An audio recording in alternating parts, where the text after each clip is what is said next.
L'équipe, c'est juste affolant ce qui est en train de se passer.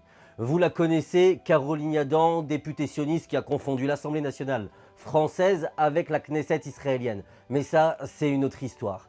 Cette femme-là, dans la modification qu'elle a faite de son texte, explique dans le plus grand des calmes que si demain, une personne compare la Shoah avec le génocide que subit le peuple palestinien, voilà qu'il sera passible de prison.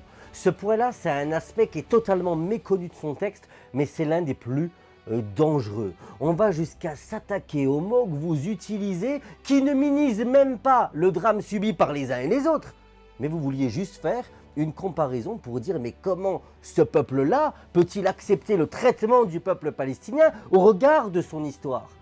Et voilà que même ça va être illégal. Cette dérive autoritaire, elle est extrêmement préoccupante. Enfin, je vous le rappelle, pour celles et ceux qui souhaitent venir me soutenir, n'oubliez pas le 19 mai à 13 h au tribunal judiciaire de Paris, je risque pas moins de 18 mois de prison pour avoir eu le courage de mettre les justes termes face au drame que subit le peuple palestinien. Le tribunal réclame contre moi pas moins de 18 mois de prison ferme, mais bien évidemment je serai présent, la tête haute, et quelle que soit la décision, on avisera.